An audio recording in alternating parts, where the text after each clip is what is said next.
Welcome to Co-op Mode, round 165. This is the official video game podcast of Secret Friends Unite. I am one of your counterparts.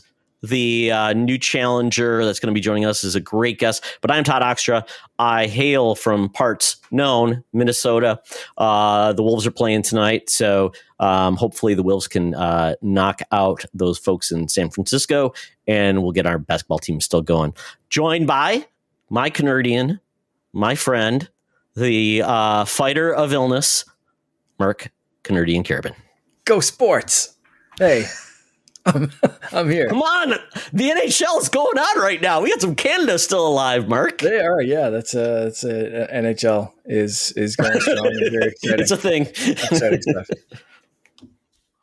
Are you really Canadian, Mark? No, I don't think so.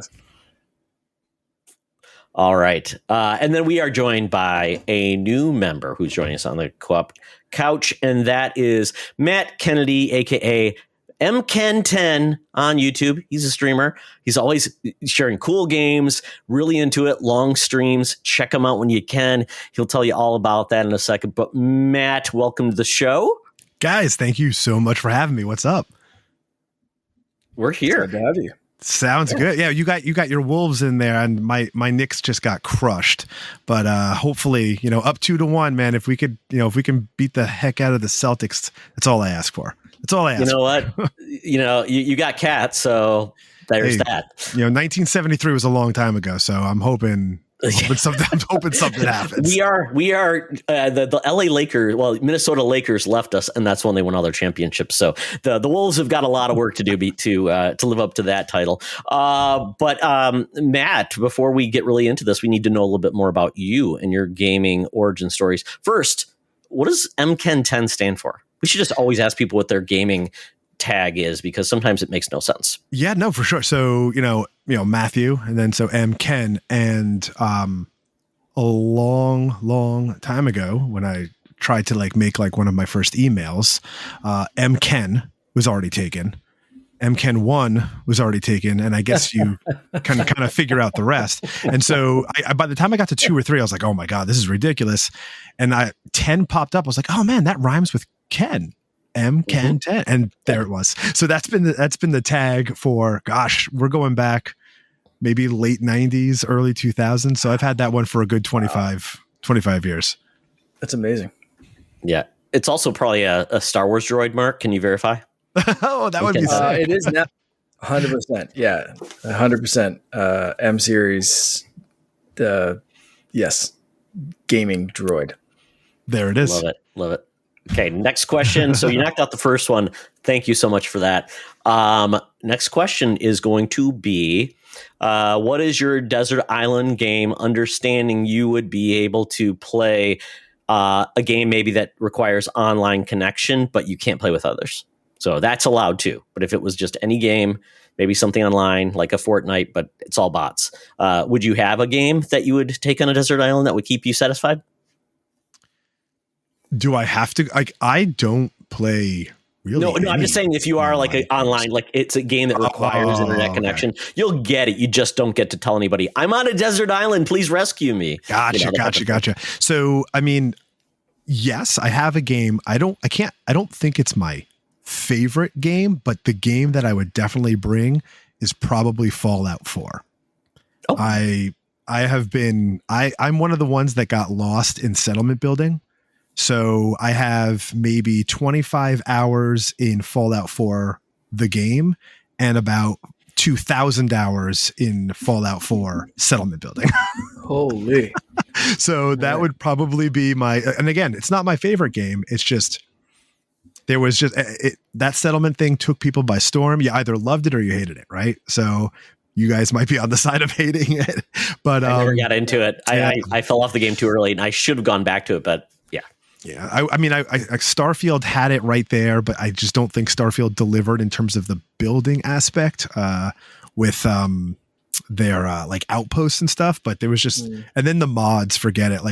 So I guess I would need online access on this desert island. We'll allow mods, but yeah, need the mods. So that would be my game. That's that's a great answer. Any one of those games that you can dig in for 2,012 hours is is pretty good. Yeah, pretty good option. Yeah. Mark, you got a question? What is the first game you can remember buying with your own money? Oh. Damn. Okay, I got it. I can't tell you the year, but I remember it was definitely allowance. I was young. It was Sega Genesis NBA Jam. Oh, and I want to say it was like a good $75 at the time, because like, am I wrong? Weren't Sega games like ridiculously expensive? Either that or my mom pocketed. My mom pocketed the money if it wasn't set. But for whatever reason, I think it was 75 is ringing a bell. But I used my own money to buy NBA Jam.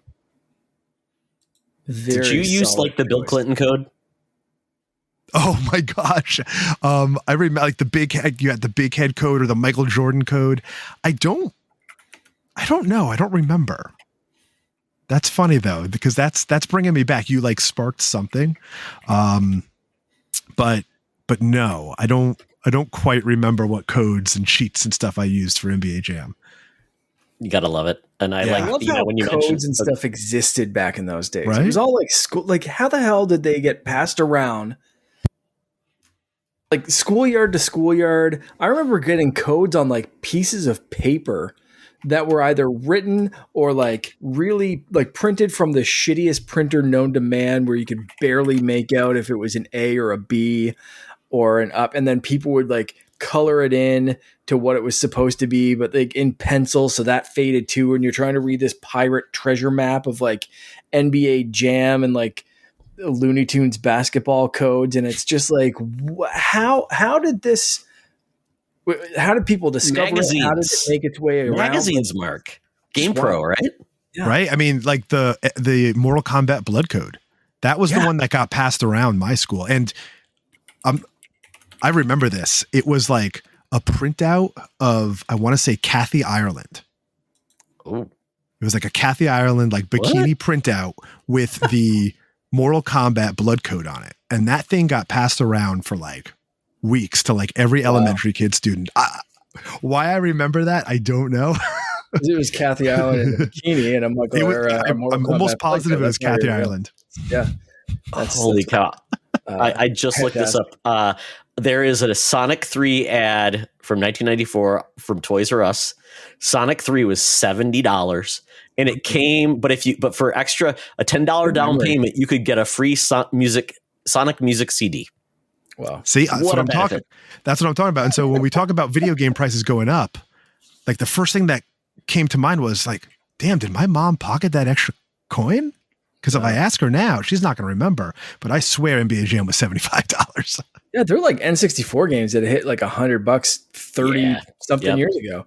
Like games were crazy. Yeah. What a time. Oh yeah. Here you go. I got another one. This is This is the Sega Nomad for $180. The Power Rangers movie game was $50, NHL 96 $60, Madden 96 $60, WrestleMania the arcade game $70, Mortal Kombat 3 $60, and Batman Forever the game $65. Wow. So I don't think your mom was pocketing anything. Nope. And then I looked up NBA Jam, like in mint, like if people that still have it in the box, like mint condition, and like my jaw dropped. I was like, damn, I wish I saved my money for two. Because that thing's worth thousands. About that? Yeah. It'll be worth millions of dollars in the future. Don't touch that thing. Put it away, kid, because you got all this allowance money just sitting around. You're not going to do anything with it. Exactly. It's like, hey, mom, did you save that original Barbie doll, or did you cut a tear off the moment you got it, right? Yeah, everyone had weird Barbie. No one had pristine Barbie. That's it. One of my best friends, he had an N64 in college. He was so anal retentive. He would take the cart, put it back in the little plastic baggie it came in, put it back in the cardboard, put it back in. I mean, like, he was so gentle about it. I'm like, of course, we're in college. It's not like these are little kids or anything. But I bet he still has the same plastic, like, baggie it went into, I mean, what were they doing? Still using boxes. That guy had cardboard kids, boxes. and all of that went to straight to hell. 14 seconds into having a child in the house that could walk. That is how that works. Yeah. Yeah, that's why you don't have your amiibo out. You don't have anything out. They get chewed. Yeah, I just they found get half lost. of Gamora from Disney Infinity. I don't know where the other half went, but Finn was playing with her like legs. And I was just like, hey, where's the rest of this? And he's like, I don't know. It's a Pokemon now. I was like, what Pokemon is this? Scyther? I'm like, thanks, bud. I could have 3D printed you a Leggies. Scyther. Don't destroy my Gamora. Fudge. My Yoshi amiibo is the headless Yoshi. Now, yeah. I tried to repair it. Oh well. Yeah. Thank you so much, Matt. Well, we got the business out of the way. Now we got into thanks some very special people that make this podcast happen. Yeah, those are the amazing people over at patreon.com/Secret Friends Unite. You can join our Secret Friend Super Squad for as little as $2 a month and get exclusive shows, no ads, Discord benefits, and more. You can also get 50% off your first month after a 7-day free trial, which is pretty freaking awesome. If you want to join the people, you can join the Besties tier with Derek Trevelyan, aka the Figure Dude, Francie, the official hairstylist of SFU, and Charlie's wife just got a haircut from Francie, so thanks, Francie. The Xbox expansion pass and Charlie's Uncle Tim, the Friends with Benefits. It's a family affair. It is. It's 100%. Yeah, you got the hairstylist and Charlie's uncle up in that Besties tier. The Friends with Benefits tier, John Sedor, Phoenix Sisters Entertainment, Brendan Myers, Corey and HD, Matthew Keel, Kurt Krug, Tanya Lee, Chipotle Bear, Famous Seamus, Cam the Movie Man, who we'll be talking about again in a second, Jay Newport 007, and Brian Osserman, a.k.a. Prozac Man, a.k.a. Darth Prozac. And of course, we could not mention Patreon without the incredible support of our Secret Friend Super Squad. That is Sean, Stella, and Henry Nias, the best family on the internet. Again, you can join all of these amazing people over at patreon.com/Secret Friends Unite. Now, let's give Cam the Movie Man a power up. Who wants to go first? Todd, let's go with you first so our guests can figure out what the hell we're talking about. Okay. I know. So Mark will always resolve, basically make sure I'm following the rules or establish some rules based on my insanity. But with Cam the Movie Man, his power up is going to be related to video games, but not in playing them, but in recording himself play. He will be blessed with always having the perfect gaming clips. It always happens. You never have to worry about it. It's always spot on, best action, gets uploaded with no issues. He doesn't have to worry about logins, getting kicked out, any of the things he's done, any of the encoding. His clips are spot on. They're always uploaded, always looking good, and he gets major props on TikTok. Fantastic. That's a great power, especially because I was talking to Brendan Myers and we were sharing some Fortnite clips right before we started recording, and I sent him a clip and he was like, I cannot play that video. And it was a good video, but he just couldn't play it. So everything you mentioned there of the perfect timing, that's such a great power up. Mr. MKen10, do you have a power up? And I've watched enough episodes and I love all the power ups and stuff. However, do I have rules or can I do any power up I want? No, it's power up line isn't anywhere in a game. Rules don't matter. So I see that Cam's name is Cam the Movie Man. Mm-hmm. So I'm thinking that he needs to have some sort of right, when he's down to the last HP, he can make some sort of we're going to call it a snackrifice, where he can use that movie theater snack, right? Doesn't matter what it is. He's got maybe an arsenal of movie theater popcorn, or maybe he's got that Diet Cola or Sprite or something like that. And he takes a charge of that, full HP, full magic, full everything. He is back in the game. He's only got one. We're going to call it the snackrifice instead of the set, right? I like that. He has to sacrifice all of those candy bars and stuff that he scored at the movie theater and it's just another go, right? So that boss that kicked his butt, he's right back in the game. Kind of like God of War Ragnarok, where or God of War, where Atreus pumps you and you come back to health. This sacrifice gives you full health. I love it. Kind of reminds me of Borderlands, where like you're on the ground, you have to get kill one person to get like that recharge. Yep, exactly. It's like red rope licorice. Back in the game. Snap into Slim Jim. Just have pockets full of popcorn, because that's how I'm imagining this. Just why not? Tots, cargo pants. Lines his pockets with plastic bags. I don't know. Once, right? Like we're not giving him unlimited. Like nope. It's the sacrifice. The sacrifice. One per game. That's fantastic. I'm going with a similar movie theme, but I'm going in a very different direction with it.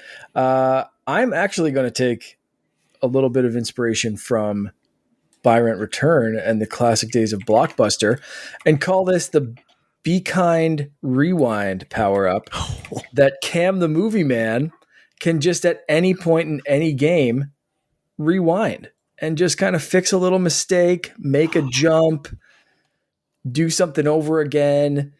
Doesn't matter what the game is. If it has the rewind feature built in, doesn't matter. If it could be Fortnite and you just missed that victory royale, Be Kind Rewind. Go back, fix your mistakes. So essentially he can control time because, like you said, Fortnite, people are playing online, so they get rewound too. I just gave Cam God powers. That's oh my God, I love it. So if he makes the sacrifice and then rewinds, he gets another sacrifice. Kinda, yeah. Do you guys remember those rewind? Like they had rewind machines. Oh yeah. My grandmother had one of those. Like you had a car. I had a car. You put it in. It looked like a Corvette. Good to go. Yeah, man, that's a good power up. I like that. Yeah. Is that a real life one? That'd be cool if it was real life. Ooh, a real life. It's like, whoa. I was thinking just in games, but like this real life. This was a mistake. I'm trying to remember. There is was it The Boys or was it like Gen V, where a guy had that ability and it got out of control. Like it was crazy stuff. That's a great idea. It did not work. No, it was. I'll tell you about it later. It's a great British show. I know you're thinking of Click. I got you. No. Yeah. They know that classic great film, Click. Tell you how many times I've mixed up Click and The Boys. That's constant. Yeah. Constant in my life. Yeah. It's an Adam Sandler thing. I get you. Yeah, exactly. Or Bedazzled, or it's Brendan Fraser getting wishes from Elizabeth Hurley. Nobody remembers. Nobody forgets that movie. Not at all. Brendan Fraser, great movie. Yes. That's what everybody says about that movie. Not Elizabeth Hurley. Well, who's that? No. Well, there we go. Enjoy your power up. That is something you get as a new Patreon. So we got a couple more to give over the next 2 weeks. But you know what? If you want to get a power up, have some fun, be part of our Patreon Discord, sign up, 50% off your first month. With that, though, we get into, I think, the game that separates the men from the really dumb men is Buy, Rent, Return.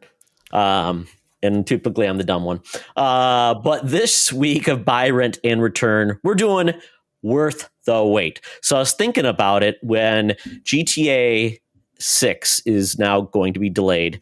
And now will be, I believe, are we at 15 years? Will that be 15 years between GTAs? 2013, I think. Okay, so it'll be 13 years. I think. Okay.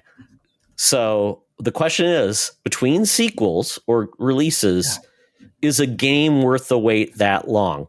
So I picked 3 games that had long. I had other games like Streets of Rage, 3 and 4, 26 years. Did you know that? I didn't know that. On the Genesis and then on PS4. God, Streets of Rage 3 was Streets of Rage 2. Oh. Yeah. It's just funny because I'm like, well, that's probably a little ridiculous, but still, Streets of Rage 4 is phenomenal. But I picked Doom 2016, 12 years between Doom 3 and Doom 2016. Crazy.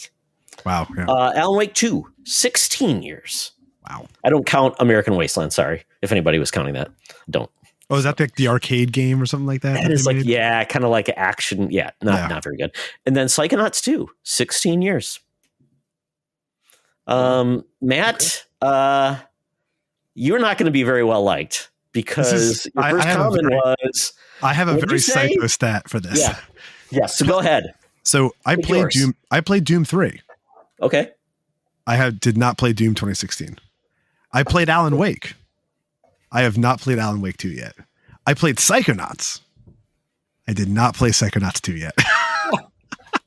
Are you wanting out like on boxer alone? But I can play this game because I listen. I mean, okay, so tell you what, I dabbled with Doom 2016. I probably have like a good hour or two in it, but I put it down. Alan Wake 2, I watched a pretty good Let's Play for a couple hours, and I'm like, no, I'm in. Like, turning it off. And Psychonauts 2, I enjoyed Psychonauts, and I don't remember why I didn't play Psychonauts 2, but I want to. But I can definitely, I know how I want to play this buy, rent, and return. So do you want me to start? I'd love you to keep going. Yeah. Okay. Yeah, so go in.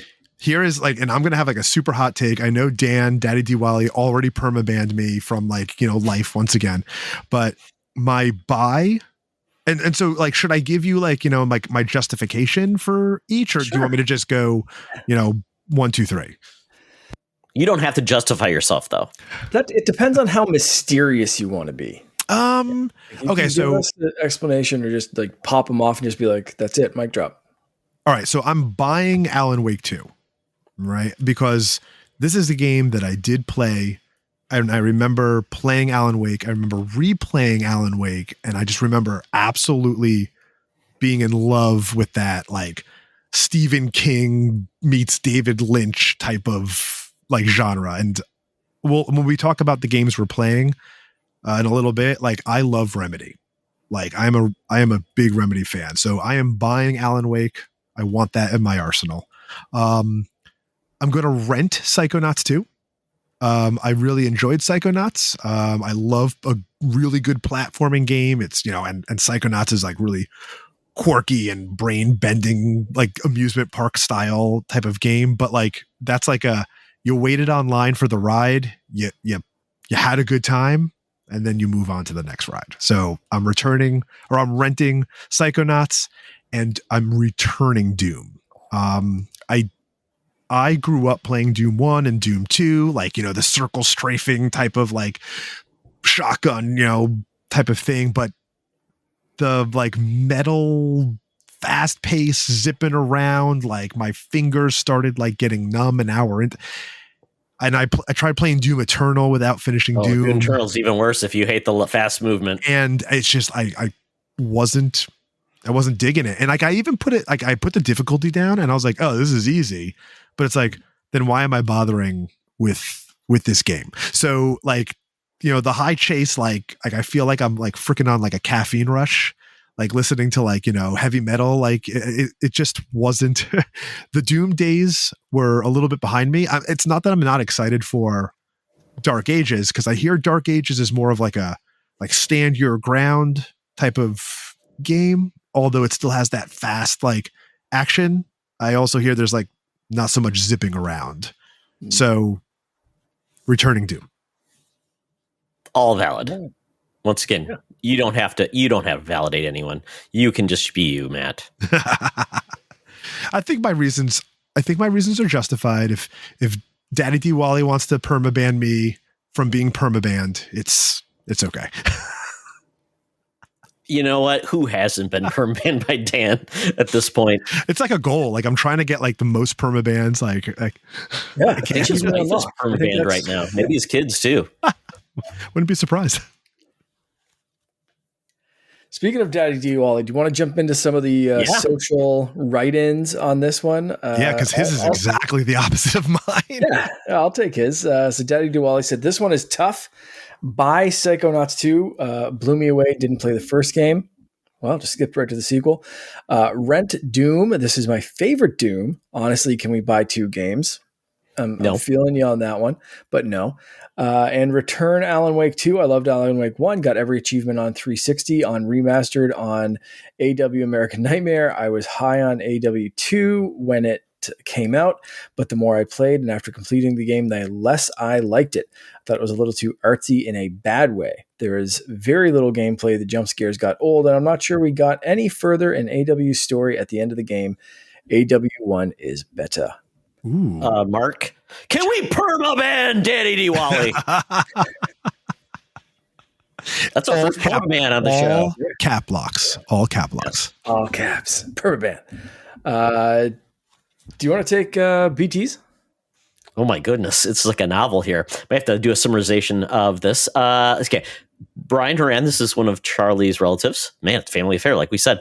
I've only played the Doom remake. It was really good. Was it worth the wait? Most likely. Not knowing anything about the other two, I would say that I would not. I would rent both. Sorry, I know that breaks the rules, but I don't have a concrete opinion on these. You know what? I broke the rules before, but you know what? We'll allow it in this case. Just to mention the other games worth the wait. My Metroid heart is breaking. Dread was a 17-year-old wait between main side scroller entries. Similarly, Prime 4 will be an 18-year wait, assuming it releases in 2025. And Brian also has some comments about our main topic, so we'll come back to that at the end of the show. Winter Gamer, Brennan Myers said, I was just talking to him right before we started recording. Buy Doom because tearing up demons never gets boring. Rent Psychonauts 2. Heard the game is great, a great display of giving the developer the ability to create their game with less limits. And return Alan Wake 2 because it just seems like a snore gameplay wise. Which seems to be mirroring Daddy Diwali's comments on very little gameplay action. Do I need a permaban button? Only if I get a revoke button, because I'm going to copy both guys in about 3 seconds. Control, delete, Alt Z. What is that? Undo. Todd undo button. Yeah. Okay. Well, very good, Brandon. I guess you're okay. We'll get back to your comment though about the future of gaming. Bacon Gaming. Buy Psychonauts 2, rent Doom, return Alan Wake 2. No validation, no qualification. Simple man said it simply. Yep. And Chipotle Bear, who we just gave a Star Wars species and job title on the most recent episode of Holocron Chronicles, said, buy Doom, rent Psychonauts, and return Alan Wake 2, though that really hurts me to say. Didn't justify anything other than saying that is, I'm guessing the returning Alan Wake 2 hurt, not the renting Psychonauts. Maybe it was hurtful all around. Maybe he just wanted to buy. I don't know. But what, bye. Oh my goodness. We're going to start singing in the dance. Yes. Yeah. Yes. He's in sync with his bye. Have you guys been practicing the dance moves I sent you? Yeah, it's karaoke. It's a karaoke. I did that at karaoke once. I think Charlie took video of that. Please delete it if it's out there. I need that. Charlie, thank you. Okay. For myself, I am going to buy Alan Wake 2. I loved Alan Wake 1. When I saw what they were doing with Alan Wake 2, I was like nervous. I'm like, is this going to be fun to play?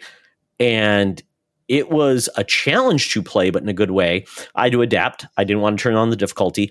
I really enjoyed the steps they made. The DLC is amazing. And I've said this before, Alan Wake 2 has one of the best moments in gaming for me that I've ever experienced. So that's why it's there. All I will say is the music of Alan Wake, that band, and one of the levels is amazing. So if you don't want to play it, at least watch the video of the music level. It's amazing. It's just amazing. And they recreated that at the Video Game Awards. Yeah. A couple years ago. Oh yeah. It was amazing. I just love that they got everybody involved. For me, I'm going to say rent Doom 2016. The reason why is because I've not been like the biggest Doom fan. I grew up at the era where Doom was hot at college, and everybody's doing that. No mouse look or anything like that. I like Doom Nukem 3D better because it was more interactive, fun, goofy. All of the Bruce Campbell. That was me versus this. And I've gone through the history of first-person shooters. But when Doom 2016 came out after Doom 3 was kind of like very slow, beautiful, but slow and static, you actually had to put a mod to get a light, a flashlight. We talk about monster closets in games. That came from Doom 3. Doom 2016 changed the games in regards to risk and reward. Going in all in to, if you're going to go in, your reward is you're going to get health points or ammo or something like that. If you don't, you hang back, you're going to die. I love that game. Didn't love Doom Eternal, though. I did not like the traversal. I felt it took away from the experience, made it a whole different game. Some people loved it. That's why I am excited about Doom: The Dark Ages, when you're going to have a shield that comes back to you like Captain America, but has blades on it. You're going to have a cannonball on a chain that you can shoot out to people. I mean, I'm all in. So Doom 2016, very good. Love that game. Psychonauts 2. This is where it's tough because these are all great games. But I didn't feel like Psychonauts 2 was like significantly beyond Psychonauts 1. Obviously advanced because it's been 16 years, but it wasn't like they couldn't have done those same things, but just not as pretty or as broad. But they did say that going to Microsoft allowed them to add in boss levels. So that's a benefit to being in a big studio. And I know the franchise was gotten yanked around before. So that's where I'm going to go. All great games. So no shots, but you know what? We don't play favorites. We just buy, rent, and return. Yeah.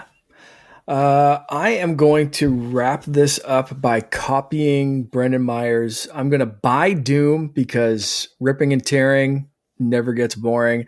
And Todd, similar to your points, that game completely flipped the script on what you expect from a first-person shooter. I'm a big shooter fan, and every single shooter since Halo has been duck and cover, recover your shield, recover your health.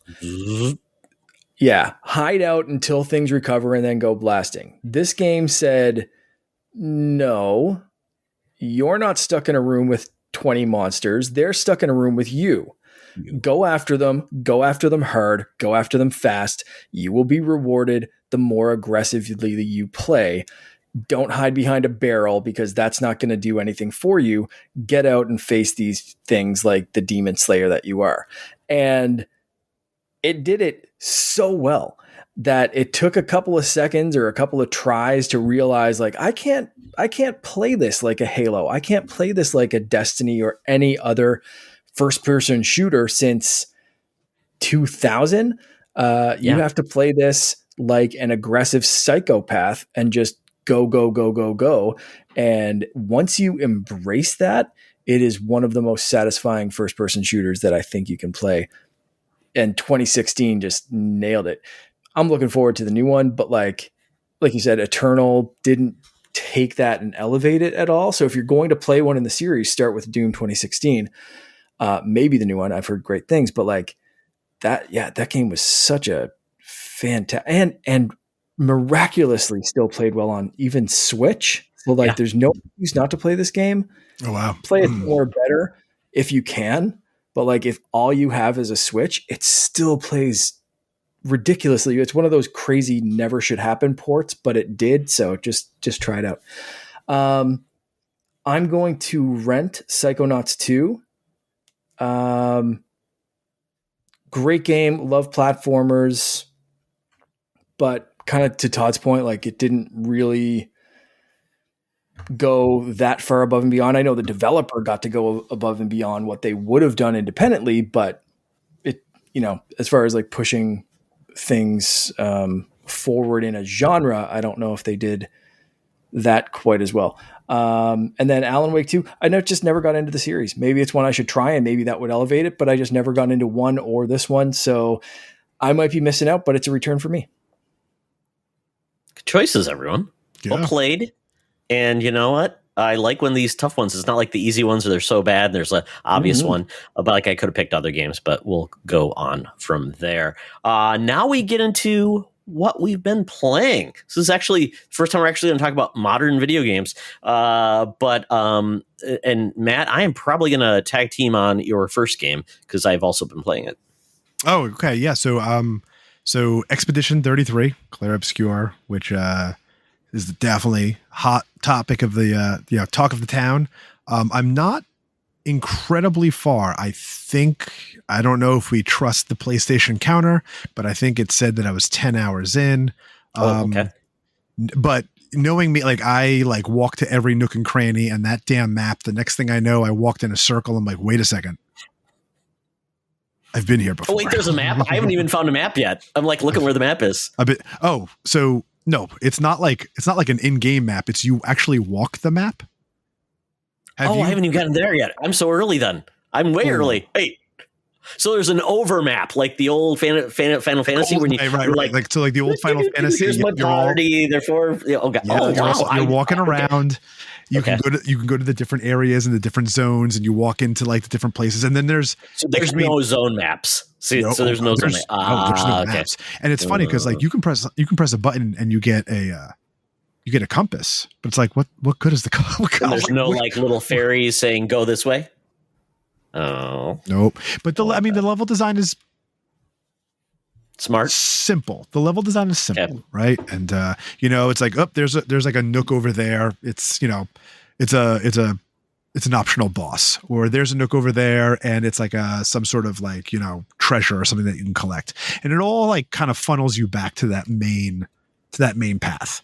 And there's like there's some fun side areas, but they all like end up bending back and bringing you back to where you have to be. Some of the levels actually have like the flowers are all lit up. And I don't know if this is right. You're going to have to fact check me on this, but I noticed that if I'm following like certain flowers that are lit up, and then in other places, the flowers all of a sudden aren't lit up, I feel like, maybe is that a tell? Maybe that's not the main path. I've never fact checked myself. I just kind of like, that's kind of cool if they do that though. It's kind of like a tell that doesn't say, it's not pointing arrows, but it is a helpful direction. Yeah. And I could be totally wrong, but yeah. So you sound really early. I don't know how many party members you have right now. I feel really dumb now because I think I'm really, really early. So for anybody who's not familiar with this game, this is a French-based studio that has made this game. This is their first major studio. They actually came over from Ubisoft. A lot of them did. And there's 30 main people in the studio, but they obviously got contractor support for certain things. It's a European turn-based RPG. So it's not Japanese because it is fully voiced with a Western viewpoint. It's got Charlie Cox. It's got remind me who else is the voice actors in this, Matt? And Star. Why am I blanking on the woman who played Shadowheart in Baldur's Gate 3? Oh my god. She's so good too. But Ben Starr is one of the voices. Andy Serkis is a voice. Please somebody look up Shadowheart. That's killing me. But yeah, it's an all-star. It's a really great cast. And so far, and Charlie Cox is like even crushing it too. Like has he ever even been in a video game? Because he's like so natural. But I don't even know it's him. Yeah. Okay. I found the list of characters. Jennifer English. Jennifer English. Thank you. Yes. Who is like your charge. She's younger. Christy Ryder playing Lune, which I haven't run into yet. Lune. She is. Oh, so you haven't met Lune? No, I've only got yourself. I've only got myself and Mael. So that's it. I'm so early on. Yeah, I'm like really early. Yourself and Mael? Yeah. So Charlie Cox, Gustav, and Mael. So have you made it? Have you made the expedition over yet? I just arrived. I'm trying to escape the expedition, I believe. Okay. No, don't worry. No, it's okay. But it's like there's also Chrissy Ryder, Shayla Nix, Andy Serkis, Ben Starr. I think those are the main actors. But I mean, the fact that this game is only priced at, I believe, $50. It's a 30-hour tight RPG. There's more to do with it. The fact that this is beautiful is amazing. It takes turn-based, but adds in that Mario RPG reaction, parry, dodge, have fun with your combat. You've got like a weapon almost that you just shoot. You recharge, then you have skills, you have items you can use. But it's very cinematic and it's intense. The acting is amazing. The opening sequence, the music is amazing. I feel like, wow, so many studios could learn from this. And there's not a lot of fat on the bone from what I'm seeing so far. I'm really enjoying this, which I was like, oh, this is great. So I think if you've been scared of turn-based RPGs, I always say my first option is play the South Park RPG games. Those are amazing. Yeah, those are great. Those are wonderful. And then this game too, if you want a little bit different to get you into what RPG, like turn-based RPGs are like, without maybe the Japanese flair that many people, it doesn't generate, like me. Yeah, it's not for me. But so I'm very early on, so I'm really enjoying it. But I would say the opening moments are amazing. The whole plot is essentially there's a person called the Painter, and I guess, a presence, an evil goddess. I don't know what she is, Matt, but I mean, there's a countdown that has years, and it goes from 34 to 33, and anybody who's 34, when that changes to 33, they've been snapped. Yeah. Yeah. And so they send out every year. They send out a new expedition to try to defeat the Paintress. And I mean that's all from like the base trailers and stuff like that. There's no like spoilers there. Yeah. So they go like every year. There's a new expedition, and their goal is to bring life to stop the Paintress so that this whole event can stop. It's awesome. Really awesome. And there is a very touching moment at the very beginning, which is like, oh God, I didn't expect that. And I talked to my son. I'm like, well, okay, but still don't want to go into it. But it is kind of interesting. Like your charge, who's far younger than you, who shouldn't be going on an expedition, she wants to go. Oh, yeah. So it's like she could die, even though she knows she may have like 6 more years of her life or whatever to go. It's pretty impressive that they included that. So she is going to be there. So, and it's kind of weird if you think about a world. Imagine if anybody, I wouldn't be around at 30, if I was 33. How could the world run with anybody? I mean, you have no experience. It's like all these things. Well, sorry guys, we can't do this anymore because all the old farts that knew how to do it are gone. God, you have to be 30. You have to be 35 to be president. Yeah. No. Okay. No. Like the whole population mark, they are snapped every year. Wow. It clocks down again. And this has been going on for how many years? Man, I can't remember. So I'm still trying to make because it doesn't. I don't think it started with I think it started with Expedition 0, and then from there, I don't want to give too much. I don't want to give too much away. But I'll just say it's been a while though. It's not been like this is like the first couple of years. Okay. No, it's been going on for a while now. Okay. And there's a lot of like their entire lives are basically dedicated to research and trying to figure out like inventing new powers and like there's like a lot of like powers and stuff like that in the game, and they're trying to invent using science and a whole bunch of stuff how to create like new abilities to help the next expedition go over and help save the population. Cool. In a nutshell.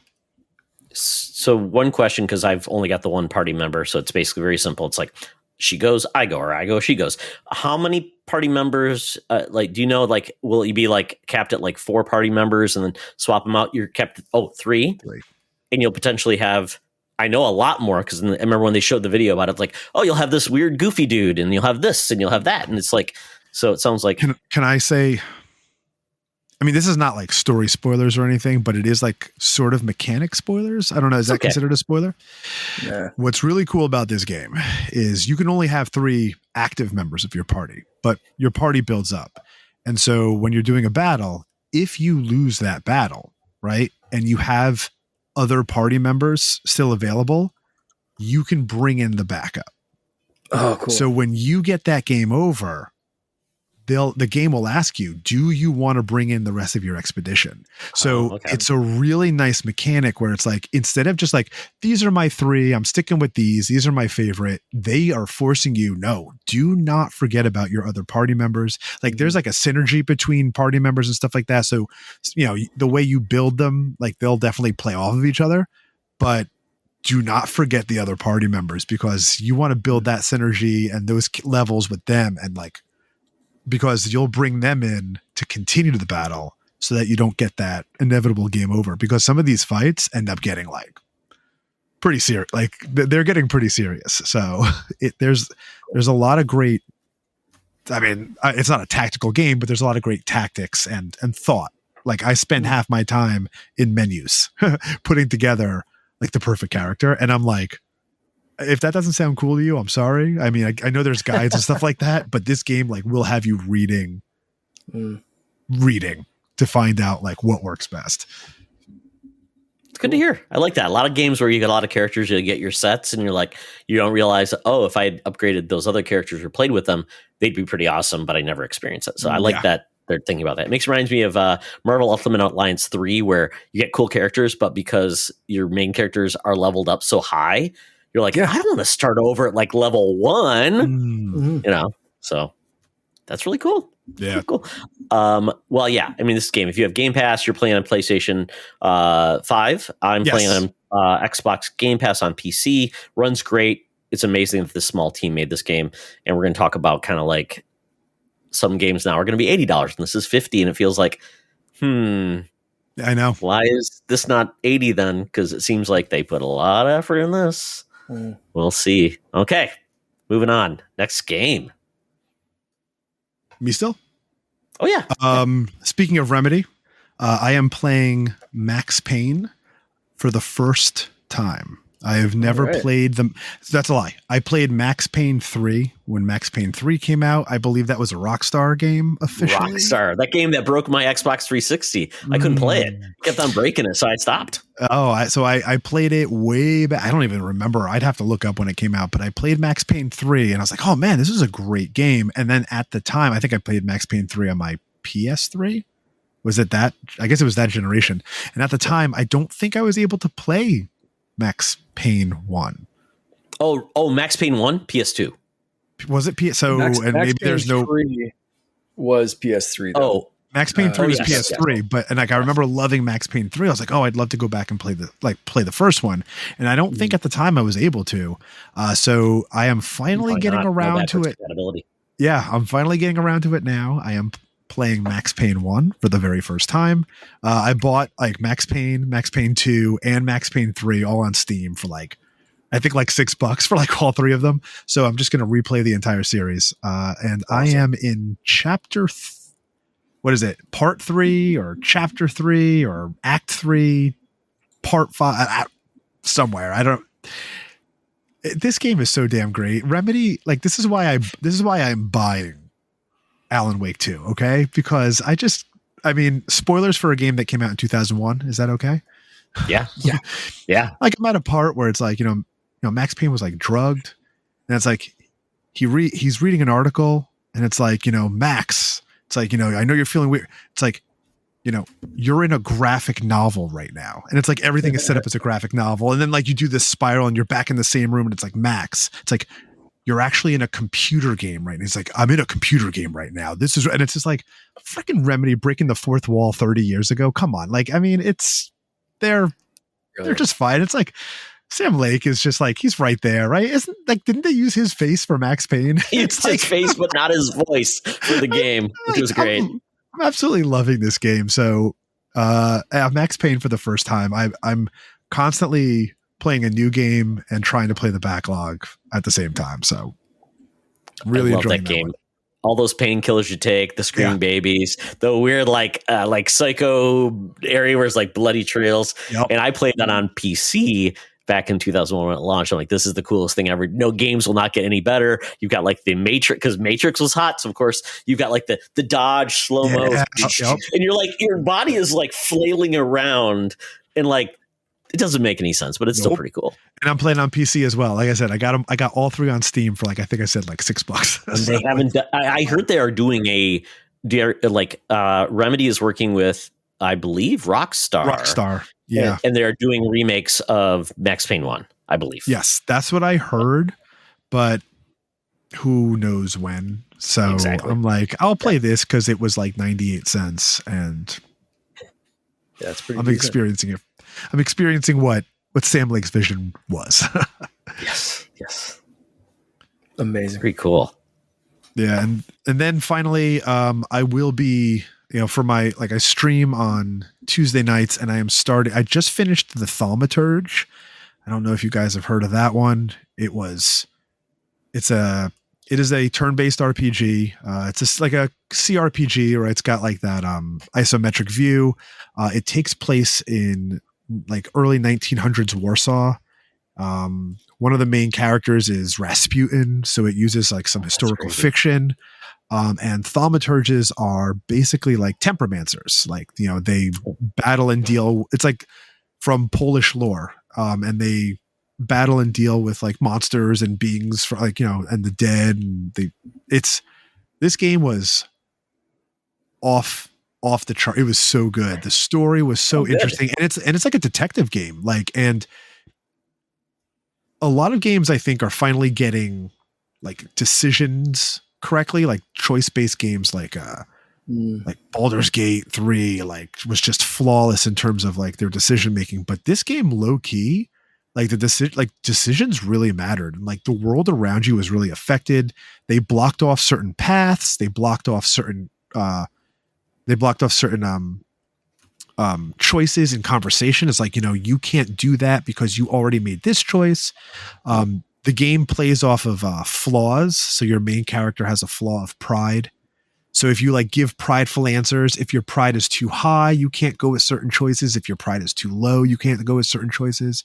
So you really have to play around with like the decisions you make. It was also pretty heavy. So like I just rolled credits on that, and I'm going to stream a very different, lighthearted Revenge of the Savage Planet. And I'm looking forward to just some ridiculous fun. I know it's on PC Game Pass and Xbox Game Pass, and I'm looking forward to just wacky, like a wacky good time. I played the what was the name of the Savage Planet? I think it was Return to the Savage Planet. I liked it. It was fun. It was a very light game. Yeah. Yeah. And you know what? Like this game was actually someone recommended it to me in the stream, and I checked it out. I'm like, man, this looks so familiar. And like when I looked up that it was a sequel, I was like, oh man, I remember like dabbling with this. It was only I feel like it was 2019 or 2020. It was on Game Pass. Yeah. Yeah. Like I feel like I dabbled with it. It was 2020. 2020. Yeah. I might have played it during the lockdown, maybe for like a night or two. But I'm just looking forward to screwing around. Gotta love it. It. Yeah. I've been checking out when you've been playing the Thermitage.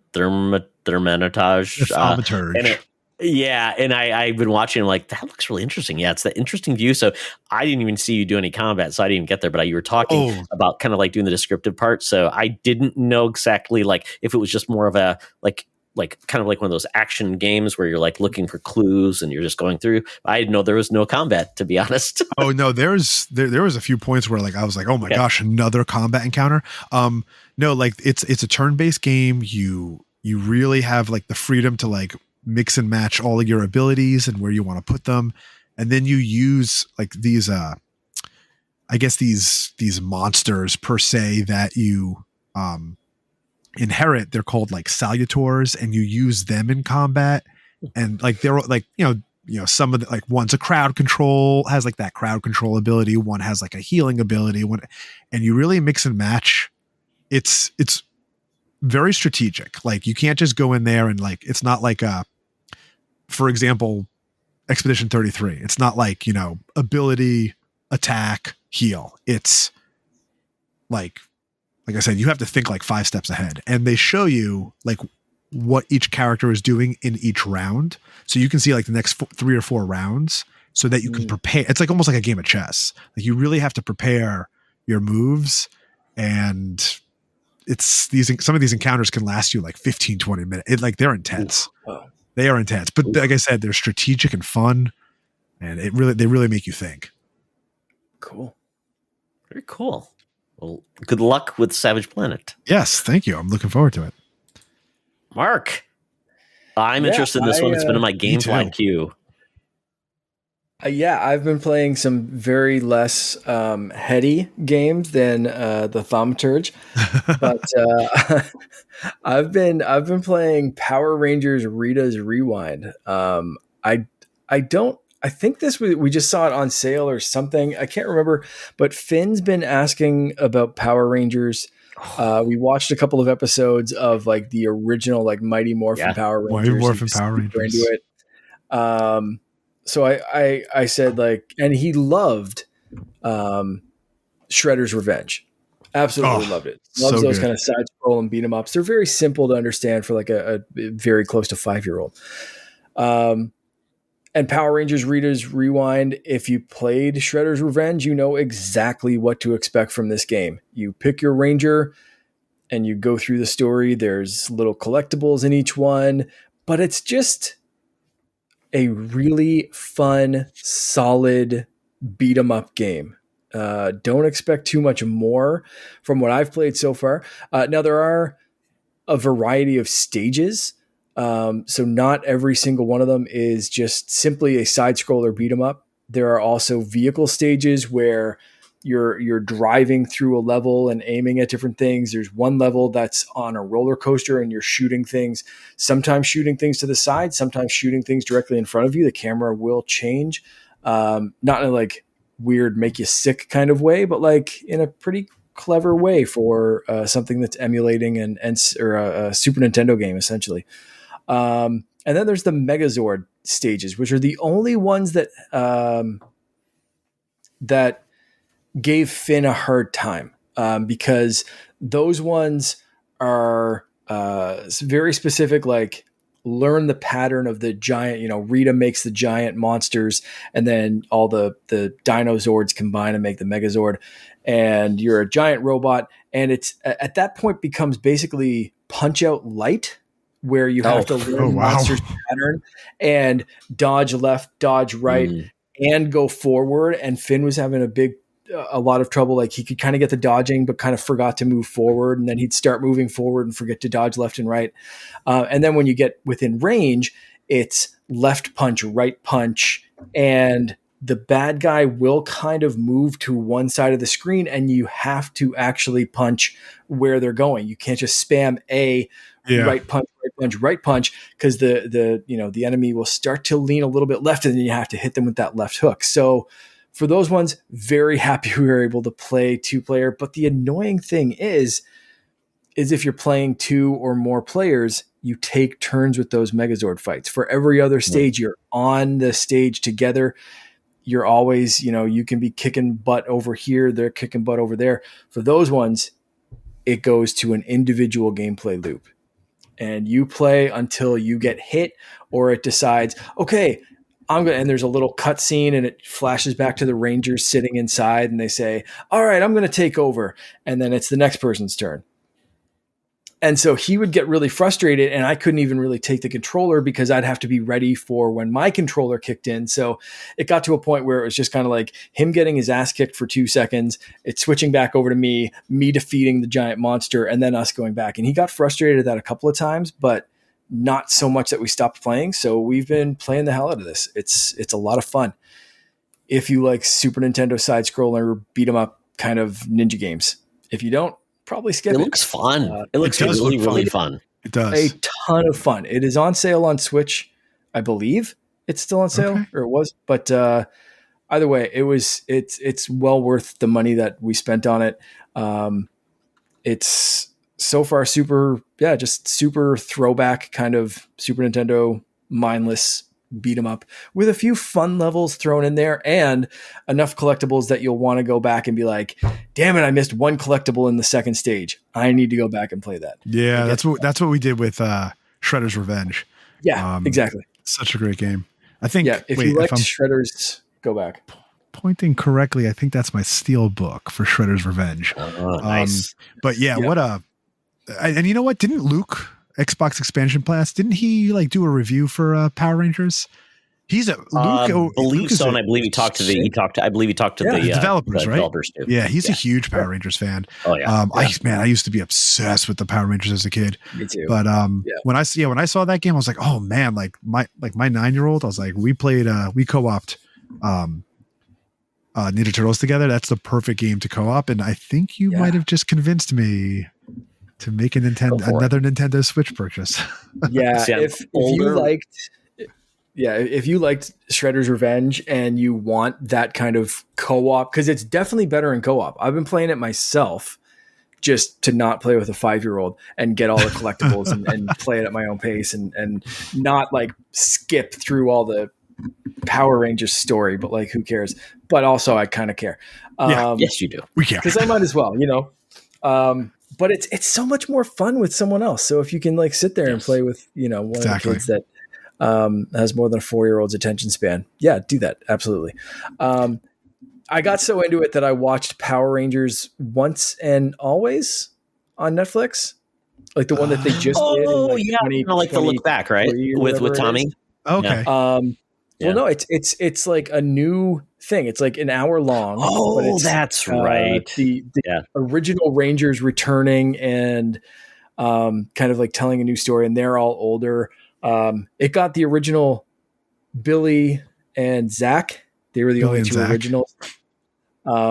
But they play it off like I thought it was kind of clever. The story is very Power Rangers. Don't go in expecting like Cobra Kai kind of like levels. I mean, if you got anything become touched and emotional and if we got anything that was really good, I think I'd be disappointed. You know what I mean? Like no, like don't go in expecting like a gritty reboot or something like that, or like something that takes itself seriously like Cobra Kai. It was Power Rangers through and through. But touching parts, looking back at like Trini, the original Yellow Ranger who passed away years ago, and they like killed her in the movie. I don't think it's too much of a spoiler to say because it happens in the trailer, and she's not in the poster and all that kind of stuff. And it happens in the first 3 seconds, but it carries like an emotional weight, and it treats her legacy really well. And I think this was filmed before why am I blanking on his name? Yeah, Tommy. Tommy Green Ranger passed away. Yep. Tommy. Jason David Frank. Yep. Did I get that right? He was green. He was white. He was he was a lot of different color Rangers. So that it wasn't in it, but I think it did wrap filming before he passed away. But but it does play like a clever little thing with the original Ranger team and being able to show people who did return and kind of writing it in and bringing back some other people that were on later Ranger teams or in like movies and that kind of stuff. So it was a fun, mindless watch on Netflix that was completely inspired by playing this game with my son. So it's been a Power Rangers week, which I thought was really fun. Nothing wrong with that. That's really cool. I mean, I'm of a certain age where when I was in college, that's when Power Rangers debuted. I'm really old, like I said. But my son really got into Power Rangers, and he did get to have a karate lesson from Jason David Frank, and he was really into Power Rangers. And we did see the most recent movie reboot where they tried to do it, which was actually pretty good. I actually will admit it. I know a lot of people didn't care for it. On the way back from Florida.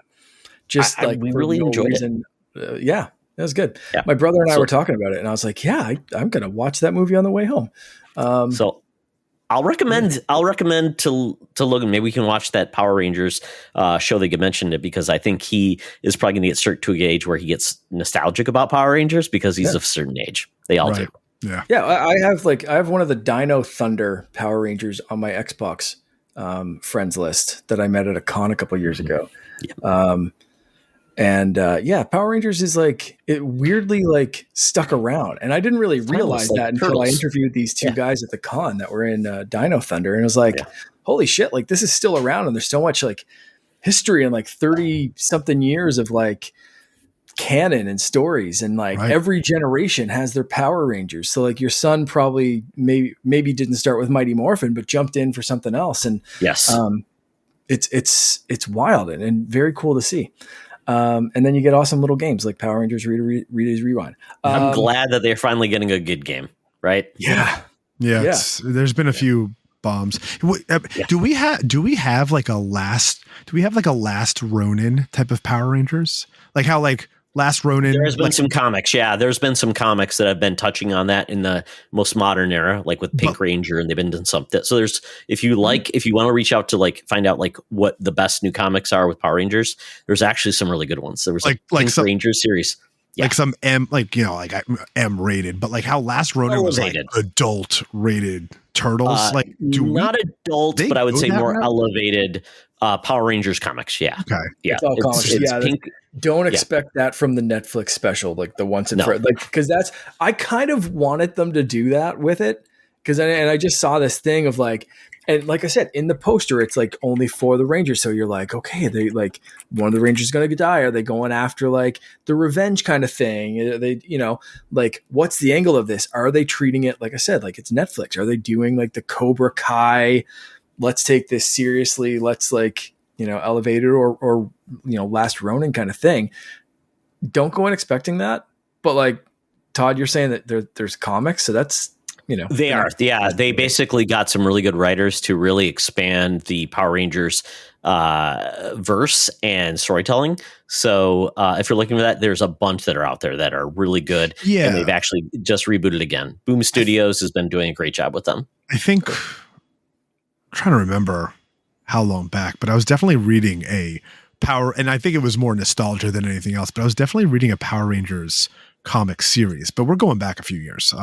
Yeah. But I was just curious, like, did they like because if you think about it, like Power Rangers is, I mean, I want to say I was like maybe when did Mighty Morphin come out? Like the mid 90s? 1993 or 94. Holy shit, that's 93. I was going to say I was in college. I remember the commercials for it. I was going to say 96, but I guess I'm wrong. So like if that was 93, then I'm like in maybe like 4th grade at the time. So I remember you got 40 something year olds that started off on this. It's like, when are they going to elevate it to our level? Yeah. That would be like an interesting twist. Yeah. I'm 40. I'm like that same kind of like sweet spot that I'm like, can we get something a little bit more serious? Yeah. That like, I want that like Last Ronin kind of like, that would be cool. Take the gritty Power Rangers and do that movie. I said, don't expect that from this Netflix thing. Maybe they'll do that eventually, but like, yeah, it was a fun little like random put on for an hour and eat a snack. Gonna watch. Can't wait for people to get excited for Beetleborgs. Yeah, absolutely. Or VR, what is it? VR Troopers and pretty reboot of Biker Mice from Mars. You know what I did see today? They're re-releasing. We're so off topic right now. Street Sharks. Okay. They're coming out with some new Funko Pops. Once again, has anybody watched the clip where Vin Diesel's selling Street Sharks? Yes, absolutely. Yes. Oh my! As a big Vin Diesel fan and a big Street Sharks fan. I have seen that clip. Yeah, I love stuff coming back. That's great. The only other game of playing to try to like swing us back into topic a little bit. We had Star Wars week. Star Wars stuff. So Fortnite has gone full Star Wars. I've been playing the hell out of that and absolutely loving it. And also tried for the first time, somehow skipped this game always. Really? Star Wars Bounty Hunter, where you're playing as Jango Fett. Yeah. Skipped that game on the original release. They did the play it free for a weekend with Nintendo Switch Online. So I said, screw it. It's free. I'll try it. Played the first couple of levels and then said, this is on sale for a ridiculous amount. And I bought that and several other Star Wars games that were all on sale. That are those little like Aspire style re-releases that they do.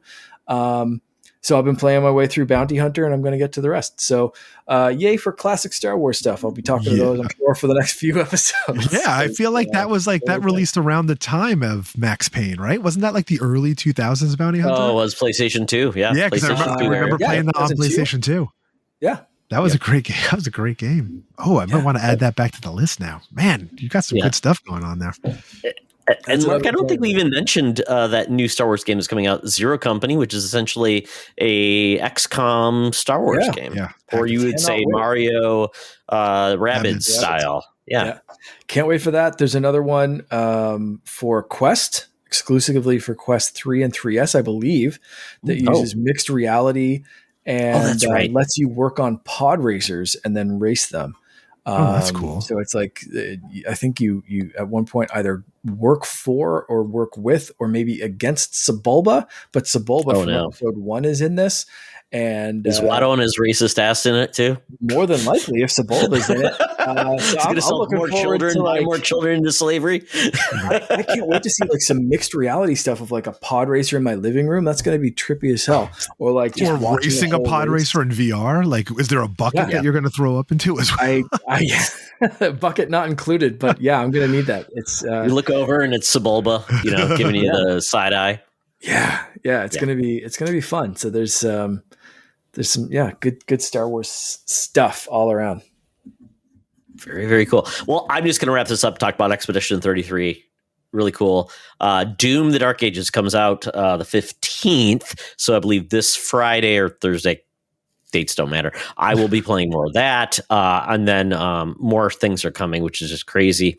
But been playing more Oblivion. That's fun. I do feel like it's not grabbing me as much as Skyrim because it does feel kind of dated, but it's beautiful. So it's yeah. There you go. I love Skyrim so much, and now it feels like it's a prettier version, and I'm like, I will play this if it's prettier. Now it's there, and I'm like, I don't know. It's going to be a long game. I appreciate what they're doing. I like the story. I like the fact that, Patrick Stewart's in it. It's fun. Don't love the combat, but it's fine. I got, like I told Matt, my first death, I just got killed by a rat in this game. So rat of an unusual size. So, but I am enjoying it. I'm waiting to get really the feel for more combat in this game with like the dual wielding of like magic in this. Right now, I feel like I'm more of a warrior, even though I'm trying to be in a magic class. So I feel like I haven't figured out when I'm going to get the magic. So I'm trying to figure that out. It's a little bit different. Yeah. I mean, I played Oblivion, at launch, and it definitely not, I mean, at the time it was like, everything. I missed Morrowind and Daggerfall and stuff. And I tried going back to Morrowind not too long, like just a few months ago. And it's like, it's almost unplayable. And what's even more unplayable is the Elder Scrolls Arena. That game is free. Oh yeah. By the way, you can get that game for free. That's the very first Elder Scrolls game. It's like 1993 or something. And it is, talk about getting killed by a rat. You can't even look down. But, that's going to be my summer game. Like everyone was worried like, oh my God, Oblivion and Clear Obscure are same week. And I'm like Oblivion's a fucking 25-year-old game, man. Like it'll be there for you when you come back to it. Yeah. I'm going to be playing Expedition 33. Yeah. Yeah. For me, it's Avowed. I think I'm going to go back to Avowed because I really, really loved Avowed because I loved what they do with movement and combat in that game. Obviously, it's not as deep as the Elder Scrolls, but I do like what they do with it because I really liked Outer Worlds too. So very excited with that. And then once again, my rider died. Chris and I are still playing more Split Fiction. It's like a booty call, but it's just a Split Fiction call. He goes, Split Fiction tonight? And I'm like, no, podcast. He's like, so he feels like, so I'm like, aw, like, we can podcast with us. Yeah, exactly. It's so much fun. And I don't buy a lot of games, but Gamefly, I said, hey, Gamefly, I'll buy this game off of you. And it was $30. So I saved like $20 and they're going to send me all the packaging and I'll get it. And I got to keep this game forever. So there you go. Split Fiction. It's so much fun. It's a great game. If you got a spouse that likes to play games, you got a buddy that wants to play couch co-op, a friend. And the cool thing is if anyone wants to play with me, you can play for free because I got a game. You just have to be an EA online member. You say game with Todd, we'll play. So cool. Open invitation to anybody who wants to play for free. Todd and Chris have an open relationship. Do it that way. Well, she doesn't like video games, Mark. So what else am I going to do? Got to keep it open.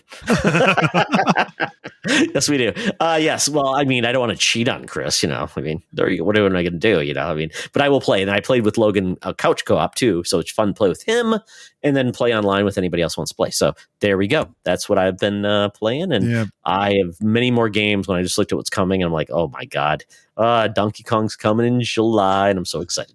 Oh, so that is it for what we've been gaming. But now it's time to get into the bonus round. Hey, Secret Friends Unite, let me tell you about Zencastr.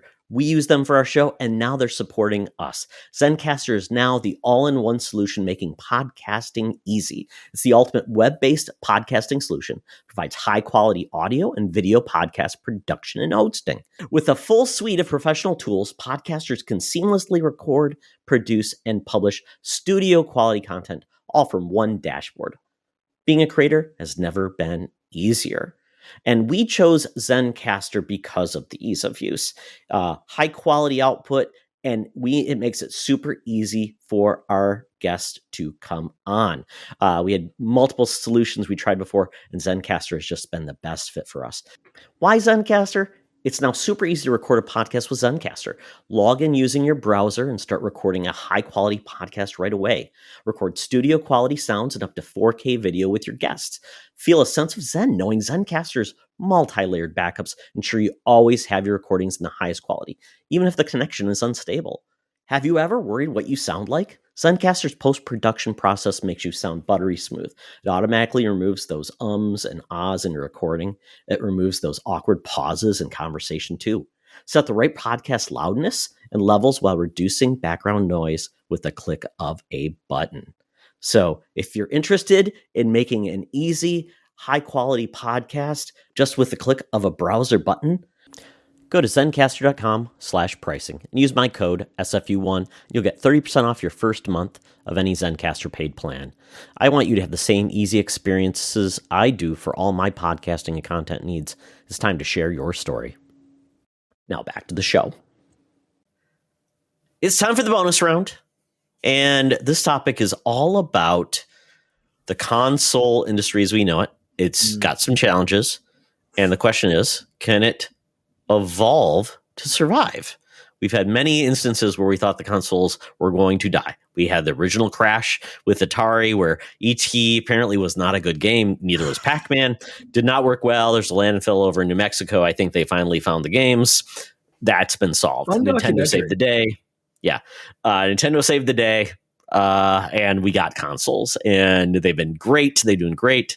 And then we got into COVID, and then it was like, oh no. But even before then, I remember when people thought consoles were going to die with the PS4 and Xbox One because everybody was all in on mobile handhelds. Oh my goodness. Why would you have a console when you can have an iPad or an iPhone and play games there? And, PS4 defied the odds and Switch came in and wow. And then COVID came and everybody couldn't get enough gaming and you couldn't even buy consoles. But now we've got some new challenges. I'm going to list all these challenges off as, these. I don't want to depress everybody, but we're going to solve the problem because we're going to come up with a great solution for this. So gaming industry, please listen. So issues that have come about are consoles are not the first choice of gaming for kids these days. Mobile, Roblox, things like that, free to play. It's big, especially with teachers who talk about what their kids are doing, what they're playing. Kids are typically not buying consoles unless their parents are doing it. We've got Switch 2, maybe too pricey for the mainstream, meaning, $500 for the Mario Kart bundle. If you want Animal Crossing, that's, an extra $80. We don't have a Switch, cheap Switch to offer to the masses at this point. GTA 6 has been delayed. So this was like the Hail Mary for the industry that's going to really drive next-gen console sales. That's not happening because that game was delayed until May 2026. Xbox gets tariff edition pricing, meaning if you just watched it, Xbox now has gone up on an average of about $100 per console, anywhere from the S series to the weird, like a deluxe edition that they came out. That's $720. All their accessories and peripherals got more expensive. Switch 2 did come out with their new pricing, but all of their accessories got more expensive. We're getting an Xbox ROG Ally, apparently, that was revealed. That's supposed to be part of the Xbox ROG or the ROG Ally 2. There'll be an Xbox version of that, but potentially at $800. And then PlayStation has a lean 2025. I think Ghost of Yote is their only first-party title they'll be producing this year. So, I mean, are we in all a good mood after I said all those bad things? I'm in a great mood. Video games. Yeah. At least it's not. My fear when Nintendo announced their pricing was that Nintendo was going to price themselves out of the market. They were going to have another 3DS launch Wii U problem where they were going to be priced way too high comparatively, and they still might be. But when everyone else starts raising prices, maybe Nintendo just, read the tea leaves a little faster than everyone else. And because they're ramping up production of a new console and they see these tariffs coming in and this and that and whatever else, it seems like they kind of got ahead of it. And then Xbox was like, hey, everyone hates Nintendo's pricing, so let's announce our price increase now.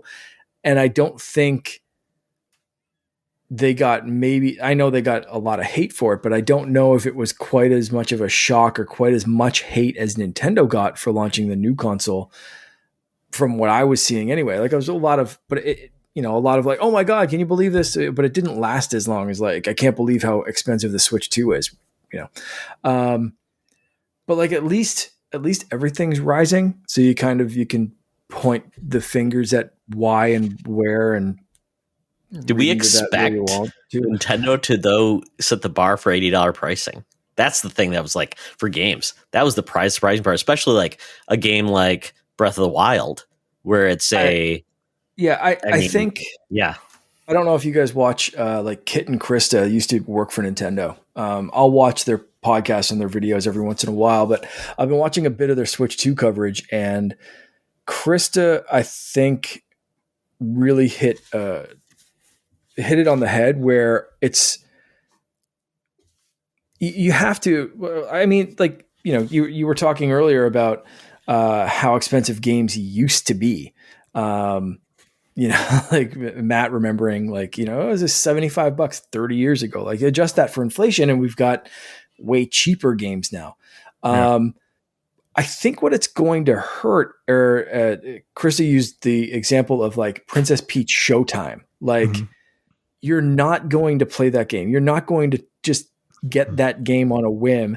You're not going to get mediocre games anymore. So I really hope it brings more flexible pricing. One thing with Nintendo that I don't think's been mentioned enough in the discussion of like an $80 game is Nintendo usually does complete games and single edition games. And I think we've kind of glazed over the fact that like a base game on Xbox or PlayStation might be $60 or might be $70 or whatever it is. But every single game that's released has a deluxe edition and an ultimate edition and a deluxe ultimate superstar edition and an early adapters deluxe superstar edition. 3 days early access also on Xbox where it's all that kind of shit. I saw it today as soon as I started up my Xbox. It was, hey, if you buy the Doom Premium Edition right now, you can play it right now. Do you want to play it 3 days earlier? Yeah, it's like 2 days or something, right? Monkey. Like that's what my Xbox was screaming at me today. And I don't think Nintendo's doing that same thing with Donkey Kong. I think they're just saying like, here's the game. It's complete. They haven't said anything about DLC or anything else. So if this is like a complete game that you don't have to pay for a season pass and you don't have to do that, where I'm looking at like, let's say Star Wars Bounty Hunters or something like that like came out as a normal priced game, but then they were like, well, here's the next 2 expansions and this DLC and that thing. It's like $150 game. And it's like, well, shit, $80 doesn't sound too bad for something that's complete and it's a one-time purchase. Now maybe Nintendo will start nickel and diming and doing DLC and all that bullshit. But I think Nintendo doing $80 but having it as a complete package could also set a precedent of like, hey, we see your deluxe edition and we raise you an $80 complete game. Copy that. You know what I mean? Like it could be a challenge depending on how they roll it out and how they do it. It does feel weird though that Donkey Kong is a brand new game, not been around forever, is 70, yet Breath of the Wild is now 80. So that to me feels like it's a very odd, because they've already sold off for, it feels like it's just, and someone has best said, Nintendo is selling these games for that price because they can. It's not because they are saying it's more effort or doing more things or they're growing their teams to do this. Like they have had how many years of Mario Kart 8 where they didn't have to do much except say, make it a little bit better and things like that. So they are banking so much money in the Mario Kart world is 80 versus Donkey Kong. So it just feels like it's a very odd thing to say, well, Donkey Kong's probably not as full of a game as World. Yet we know there'll be a track pack and things like that so let's just put it this way, Mark, there will be more dollars added to Mario Kart World because they will do it, because they added an extra track pack that you could get the NSO. And so I hate to say it, Mark, these aren't complete editions. There'll be more money that will sell you with, because they did it with Deluxe 8, right? Because that became potentially a $90 game with track packs. So but the way they did it with that was it not an at launch thing. This was it launched at this price and then there's DLC later. The thing that pisses me off is like, here's the base game at launch. It kind of sucks. And you pay $60 or $70 for that. If you want the complete edition that comes with the stuff that we should have finished before we launch this game, but it's coming out in the next 6 to 9 months, then buy this edition, and that's already $100 or 110 or 120.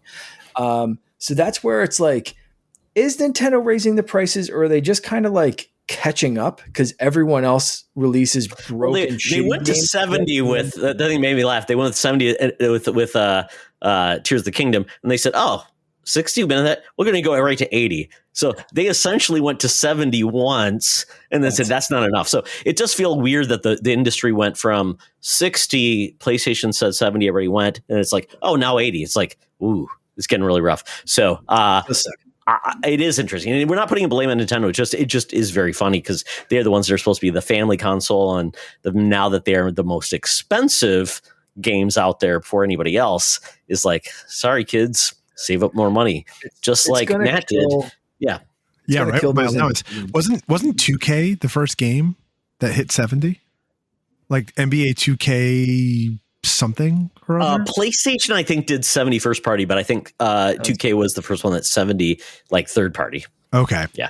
See, like my whole thing with Nintendo was all about accessibility, right? Like you had a console that was cheaper. It was aimed towards families. It was aimed towards kids asking their parents. And it's like when you saw the $400 price tag for a PlayStation, and then you saw the $290 or the $300 price tag for the Nintendo, and whose grandma doesn't know what a Nintendo is? Nintendo has been a name that's been around for freaking like 40 something years. So that original Nintendo Switch was so successful. It was so underpowered, right? We call it like the potato or whatever like that. And now Nintendo's got this pretty big price hike, and essentially you're getting an Xbox One or a PS4. And so I would say it's a better comparative to like a Steam Deck. Yeah. You're getting a Steam Deck that actually outperform a Steam Deck that also comes with a dock that will actually make it even a better performance. So that's the hard part. So this is a unique set of hardware that is gonna be hard to compare it to anything else. So if we're comparing it to a Steam Deck, yep, isn't a Steam Deck a niche item? Like, how many people own a Steam Deck?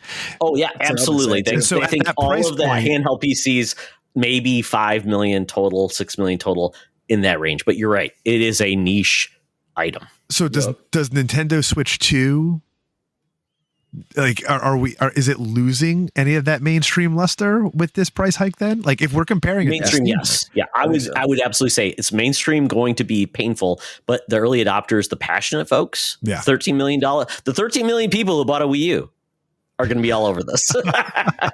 My dentist bought a Wii U. I played it when I got my teeth cleaned. What? Yeah. That's amazing. Mine had GameCubes. Mine had GameCubes for my son. Yeah.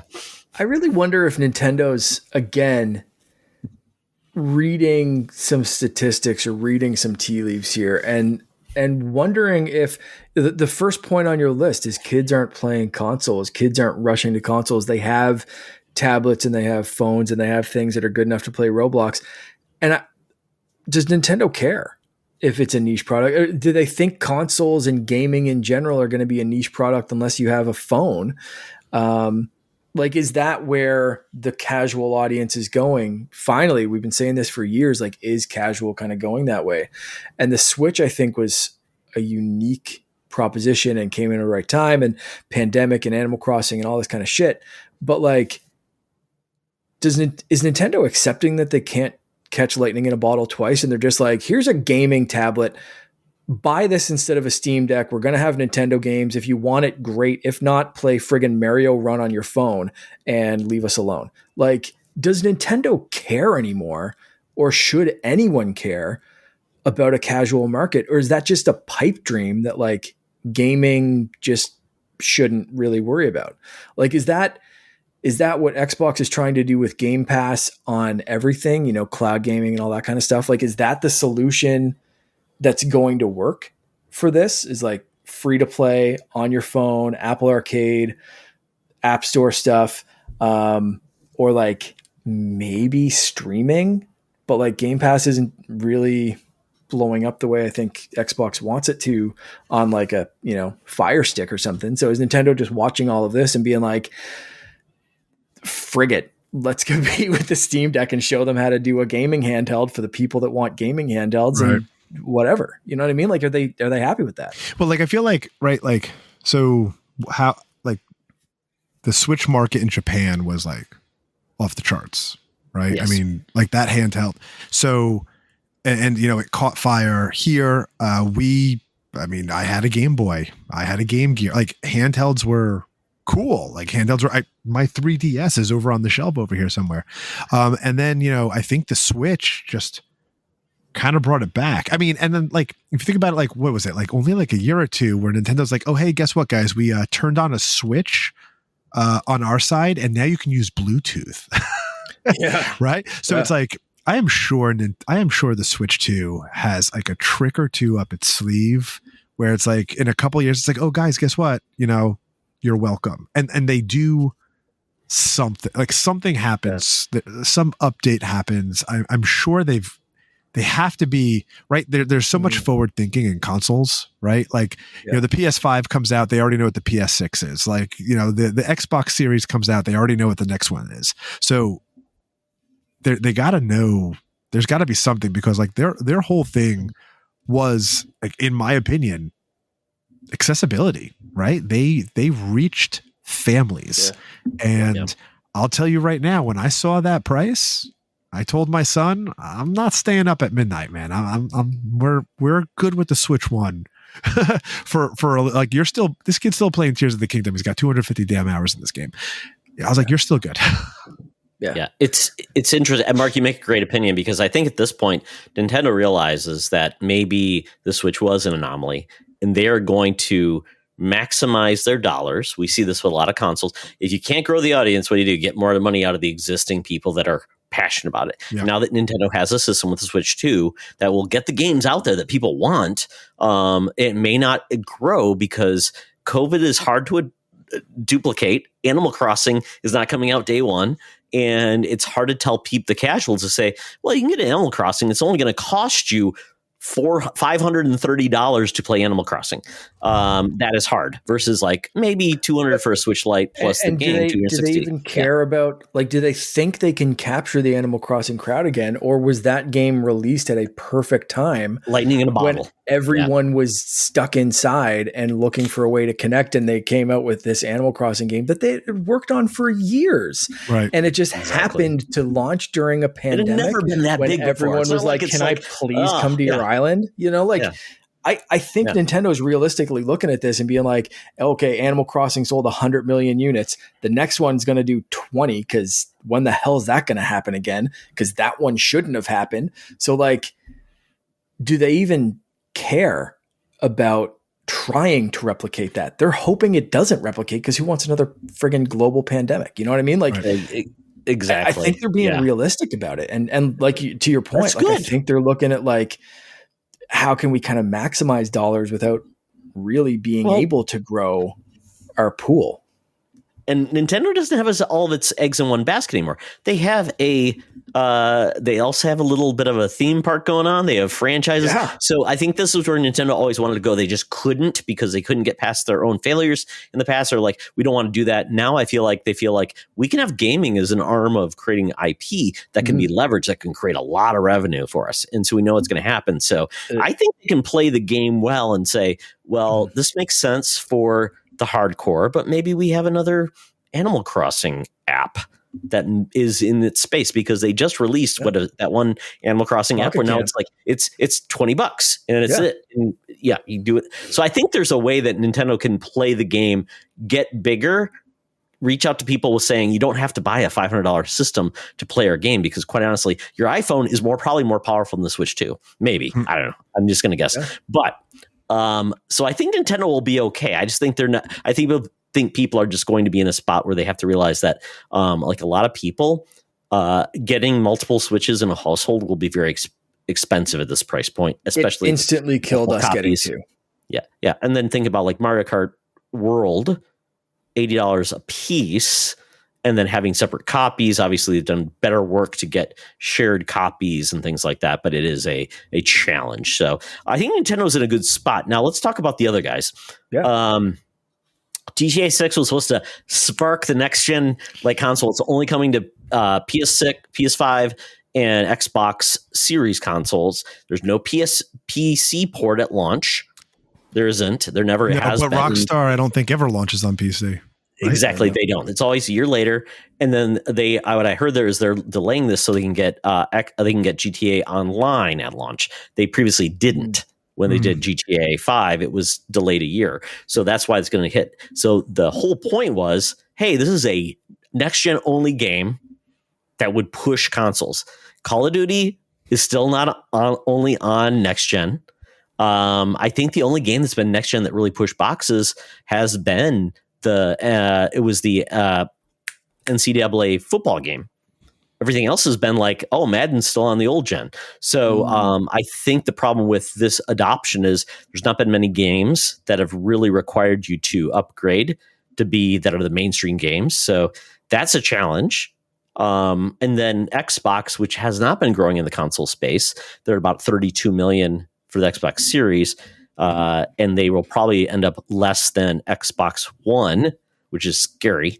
And they also increase their price. So if people aren't buying their consoles at the cheaper price, they aren't going to buy it when it's more expensive. So the only growth opportunity on for Game Pass at this point, it's why Game Pass on PC has not increased, is because PC is where it's growing. So I'm just wondering with Xbox now, and they're all, Xbox is now a publisher, and their top 3 games on PlayStation were Xbox games, from a publishing standpoint. So I'm just curious. I mean, when it comes to Xbox future, if people think it's going to be hardware, I think hardware will be there if you want it. It just will be a very niche, very expensive, or a PC. I think that's where you'll be with Xbox, if you're okay with that, because they're going to expand the UI potentially to this ROG Ally system, and maybe to PC as well. So what do you guys think about Xbox? I mean, are you okay with that? Are you okay with Xbox not having a hardware option, but I can play my Xbox games elsewhere? On a personal note, the Xbox price hike got me even more money on my Xbox trade-in last week. Nice. I did trade in my Series S. I got $270, and it cost me what, $299 when I first bought it. Damn. Yeah, probably. Yeah. I mean, I think, and this is not my own opinions. I have clearly, there's been a lot going on that we've been listening to over the past week or so about the Xbox prices going up.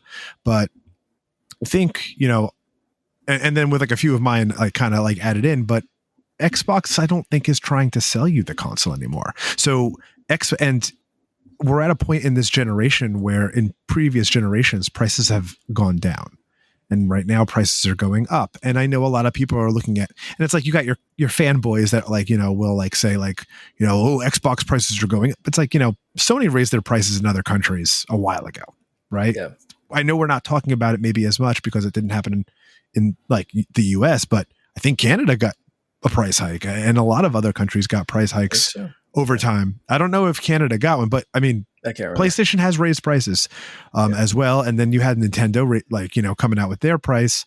And so Xbox pushing the price up, and it's I'm looking at the Series X 2 terabyte Galaxy Special Edition is $730. You can buy a PS5 Pro for less. Yes. So it's I don't think Microsoft is trying to sell you this console. I think they're trying to now so where is their direction? It's got to be going into Game Pass. How long is Game Pass going to last now at the price that it's at? That's what has me scared. Where can Game Pass go? Right, it can't go on Nintendo. Nintendo's going to have it. It's not going to go on PlayStation. They're not going to have it. So the only thing that's going to happen is the price goes up. I have a threshold for Game Pass. As much as I love Game Pass, there's a point where it's whoa, and that's a little too much per month. And with the prices going up, Like, and everyone's like, oh, stack your Game Pass subscriptions and stuff like that. Yeah, I know. Like, even good luck with that. You cannot find deals on CD keys anymore. Mark, you were talking about, you can't find it. So those deals are going away. So like even discount Game Pass is going to be a thing of the past. Yeah. CD keys completely, like you can't get stuff, because they eliminated the so how CD keys worked is they'd find a place where Game Pass was cheaper. So Brazil was a lot of the stuff that was coming from there, but they used to have it, if you bought it there, you could buy the worldwide Game Pass, you could apply it anywhere. So they buy it cheap down there, they'd give it to you at a steep discount. So now they've made that where it doesn't unlock it worldwide. So that's why you see CD keys running out of worldwide keys, because it doesn't exist anymore. So they've absolutely killed that market. So if you might be able to find it, like I just did, for a couple of bucks cheaper on Amazon when I just renewed a couple of weeks ago, but nowhere near the discounts that you used to. So there's a threshold, and I'm with you right there. Yeah, like, or you got guys like me who I'm signed up automatically. I use Game Pass, and every month I get tacked, and I don't even notice. Yeah. I'm like, why the hell is Microsoft charging me? I was like, oh yeah, that's Game Pass. Like, it's just there. And, I think these Xbox prices going up, they're going to sell what they have, and they're going to make the most off of what they got. The console market is, it's like hitting that threshold. And so it's like, how are we, just kind of like what you said for Nintendo, right? Who are we pricing out? And how are we going to make the most money off of the people that aren't priced out? But my question is, who 5 years later is going to buy a $730 Xbox Series X? Yeah. Yep. And I think they know that too. So like that whole like Game Pass Anywhere thing, but it's like, all right, well, like, where am I going to play my Game Pass? And everyone's like, oh, LG just got it, right? It's like, well, my little LG 43-inch TV cost me over $1,000 just for the TV. So my C1 did not get the upgrade. See, I have a C4, and I got the upgrade. It popped up, but I'm not playing. Who's playing Call of Duty on streaming through their TV? So I think I just want to touch on this really quick. And the growth has always been called up. Well, cloud is going to save them. Yes. The cheapest way to play cloud is $20 a month. They don't have a cloud like just tier. So I just feel like if that's where the mainstream is going to go in smaller countries, maybe I'm like, and they talk about, overseas it'll be great. I'm like, I don't think they want to pay $20 a month just to stream stuff, which I will tell you, streaming is okay. But anytime I've tried to stream, I've had horrible experiences. It's not the same. It's a option. It's okay if I'm already paying it. It's an option to play free. It is not worth $20 to make that my main way. So I just feel like I don't think that's a strategy to win either. So when my GPU runs out, which I got the 1 year of, whatever it was, get 3 years of GPU when it really launched. And I've done some stacking over the years. Once it runs out, I'm just going to do PC Game Pass. It's $11 a month. Doesn't have cloud streaming. And quite honestly, I'm okay with that. So I sold that I traded in that Series X. Or sorry, I traded in my Series S. I traded in my PS5. And I got the PS5 Pro. And I only spent, I think, $140 and that was at GameStop. And I was like, oh man, I don't want to trade in, because you usually get a crappy deal. Yeah.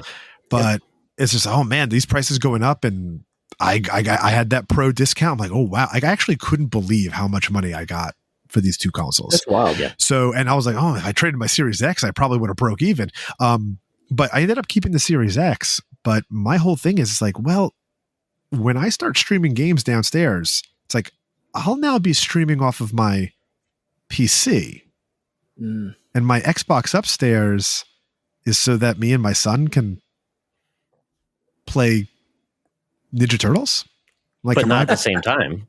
With Game Pass, right? Well, if we're upstairs with two controllers, but if I'm downstairs, he has kicked me off before. I'm like, I'm like yelling up the stairs. That's what happened with my son. I had the PC and he had it on the console, and I'm like, we can't play at the same time because there's no family Game Pass. I'm waiting for that family plan, but I'm like, oh man, like I might have to drop down to PC Game Pass, because what Yeah. on this cloud. There's a threshold. And if you don't have a console, for me, I don't have a console anymore, so it becomes a challenge. And Xbox is really leveraging publisher because their games are day and date, and we'll see Switch 2 get a ton of Xbox games too. So then it's like, what's the value? Is it the UI? Is it the controller? Well, the Pro Controller kind of is from my hearing, it's going to be a great controller, so probably just as good as a Xbox controller. And and the online on Switch is cheaper, not as always as good, but cheaper still if you want to do online. So it's going to be interesting. Last question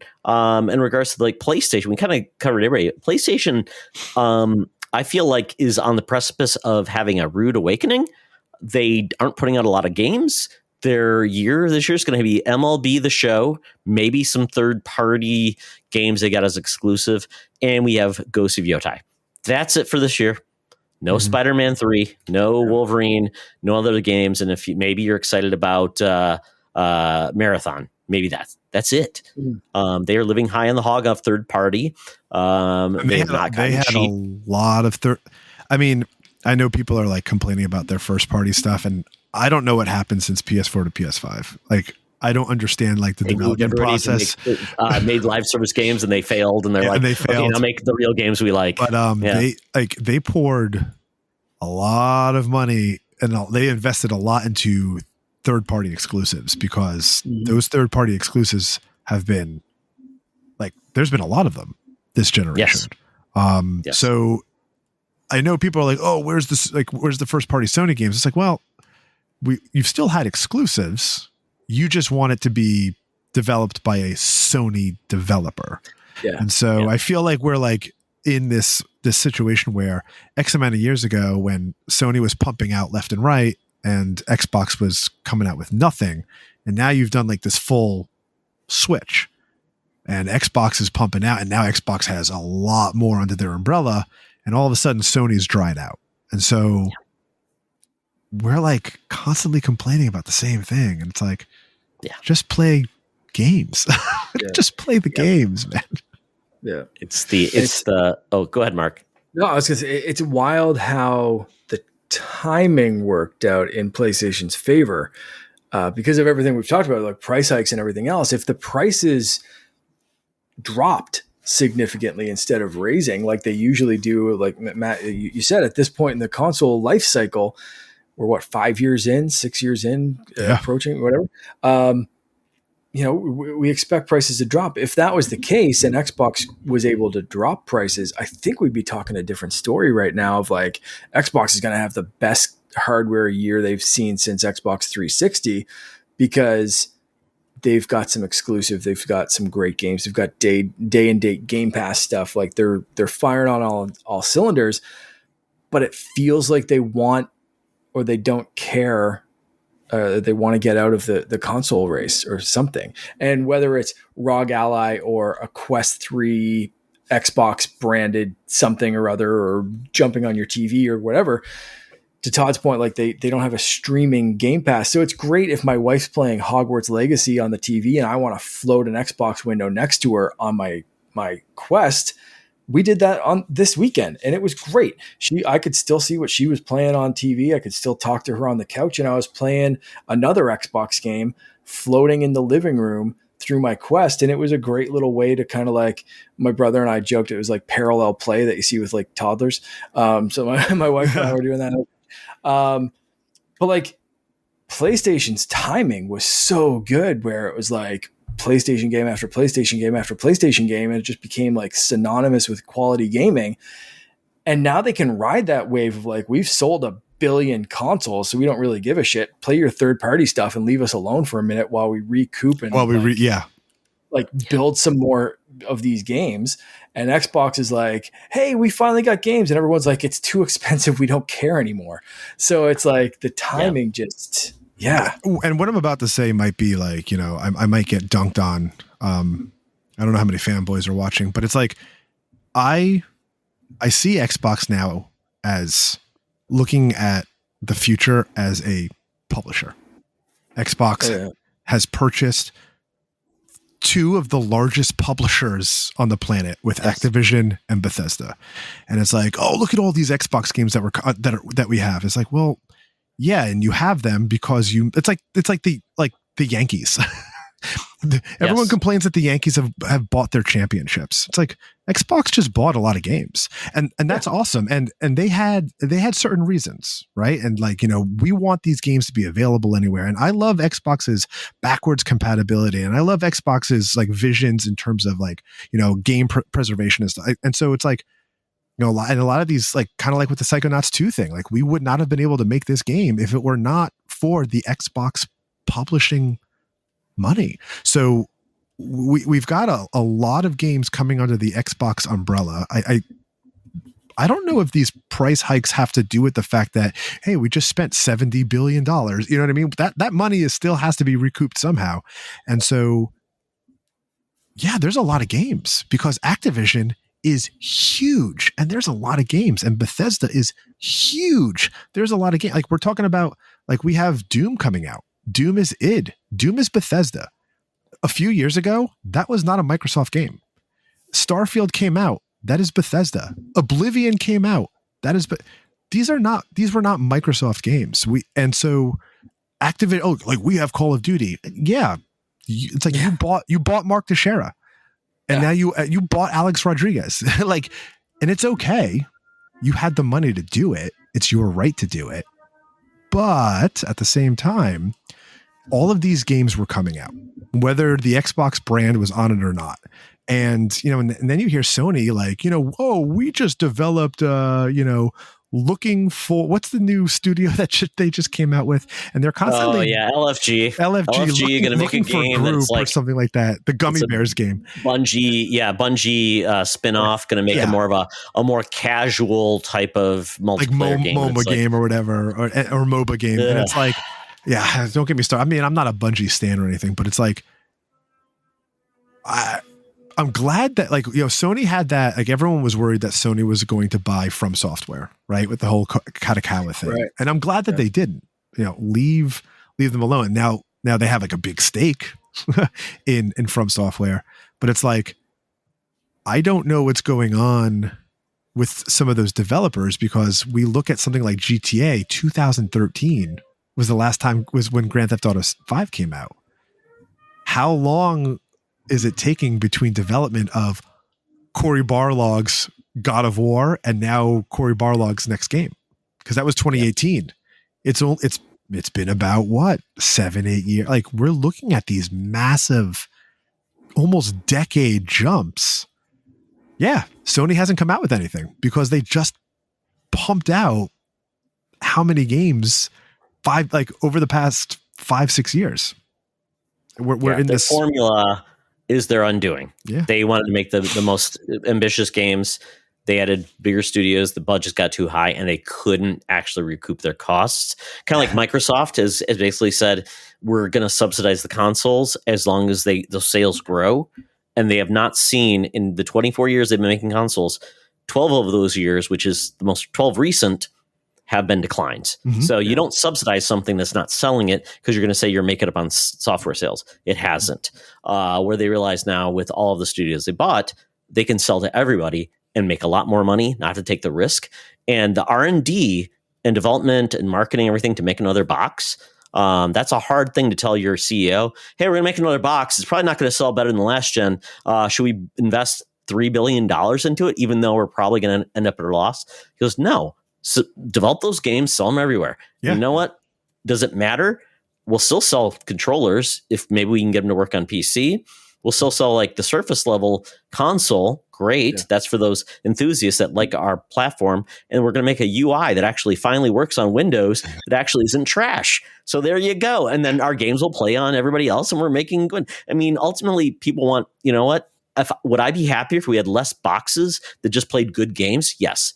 And you know what? PC is a bunch of different manufacturers make a lot of different boxes, and there's not like one person in front saying we can charge 85% more. No, it's a battle, because PC, you play and you build the PC you want and you get the performance you want, and everybody's happier for it. And if somebody can make it great with like a Steam Deck or something else, and then have all the other variations, I think that's where we're headed. Yeah. I just feel like Yeah, I've been saying that for years, man. Like Microsoft looks at the PC market and they build their Surface tablets and their Surface computers and all that kind of stuff. Like they're in the hardware business, but like they don't care if as long as you're using Windows and using Office and using their stuff, they don't care if you buy a Dell or a Sony or a Surface or whatever else, like input, build your own PC, whatever.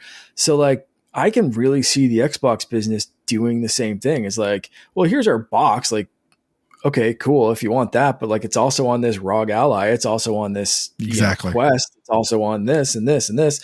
And you can also play our games on anything.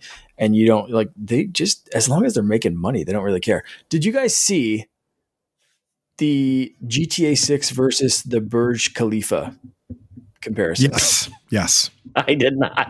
For anyone that hasn't, Todd included, GTA 6 has taken longer to develop and costs more than it took to build the Burj Khalifa, aka the tallest building in the world. The Burj Khalifa cost $1.5 billion US and took 6 years to build, and GTA 6 currently estimated to cost $2 billion US dollars and has so far taken 13 years, with full production taking about 8 years of development. How long did the pyramids of Giza take? I mean, that's what we're talking about, right? It's like all of these things, and it's like it made him take this long so people can show they're drinking like energy drink, and they can show the label or reflections in your rearview mirror. That's what we're talking about, right? I mean, Todd, the aliens built the pyramids. We know this. So they got technology. I mean, they probably went back in time, like a little Rita's Rewind, and like exactly. There we go. Yeah, I totally get it. Yeah, so I think Mark puts a good cap on this episode. We didn't solve anything, folks, and that's fine because we can't. But ultimately, we're gonna play games. I'm gonna get a Switch too. I'm gonna play some really fun games. Matt's trading a bunch of consoles. He's the richer for it, and then Mark is going to tell his son that the Switch 2 doesn't exist for you. Yeah. He knows that. Yeah. We've had those discussions. Yeah. All right. Well, thank you all. We don't do this live. So if we did, oh my God, we'd go 3 hours, which would be more painful. And Mark has to go to bed. So with that, I want to say thank you everybody for joining us in this episode. If you're watching, follow all the things that we do as we are. But with that, Matt, tell people where they can find you online. I'm on a lot. So mken10 on PlayStation, Xbox, Steam, Blue Sky. I'm still one of the good persons on X, Twitch, and YouTube. mken10. Beauty, consistency. Thank you so much for joining us. I'm so glad it worked out. Matt is a diva. Yeah. He needs his time to stream, and he has finally been able to join us. So thank you so much, Matt. I had an awesome time. Thanks for having me. Thank you. Mark, where can people find you? Yeah.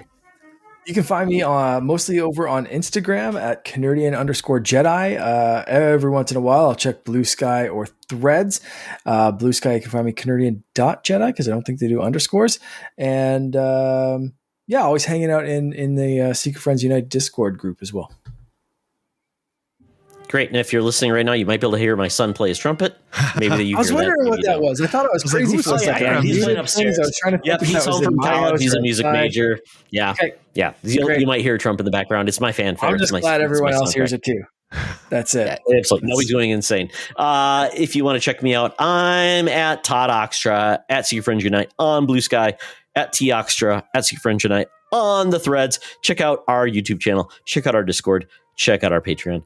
And folks, this has been so much fun. I look forward to this every 2 weeks. And remember, it's always better to game together.